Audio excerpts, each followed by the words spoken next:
አንደኛ ደረጃ ትምህርት መጽሐፍ ትምህርታቸው ሲቀረጽ ከአቅማቸው በላይ እንደዚህ ተሸክመው ነው የሚሄዱ። ለመጀመሪያ ጊዜ በኢትዮጵያ ታሪክ የትምህርት አዋጅ አጸድቆ ተግባራዊ አድርጓል። መምህርነት ሙያ የሚዳብረው በዩኒቨርሲቲዎች በሚሰጠው ትምህርት ብቻ ነው ብለን አናም።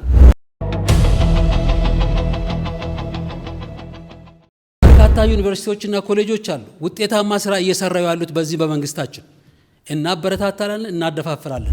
የመንግስትን ፖሊሲ እያስፈጸምን ስለሆነ የመንግስት ፖሊሲ ክፍተቶችን የኛ ክፍተት ነው ብለን አንቀበል። መጽሐፍ ተማሪ ጥምርታ የለም፣ ክፍል ተማሪ ጥምርታ የለም፣ ዴክስ ተማሪ ጥምርታ የለም። ያለ ጥምርታ ነው እያስተማረ። ፖሊሲው ከመሻሻሉ በፊት አዋጁ ከመሻሻሉ በፊት የነበረውን የኢትዮጵያን የትምህርት ውድቀት ያሳየ ነው እንጂ ብልጽግና ፓርቲያችን ካረመ ወዲህ የህግ ማዕቀፍ አሻሽሎ ወደ ስራ ከገባ ወዲህ የመጣ ችግር አይደለም። ለምን ከደሞዝ አንፃር ክፍያ አልቻለም? መፍትሄው እኛ ጋር አለ።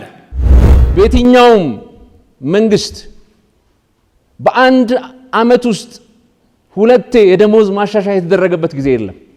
ብልጽግና ፓርቲ የመምህራንን ደሞዝ በአንድ አመት ልዩነት አሻሽሏል። ዓለም አቀፍ ተወዳዳሪነትን ያለበት ዜጋ ለመፍጠር በሚደረገው ሂደት ላይ የራሳችን ኮንትሪቢዩሽን አለ።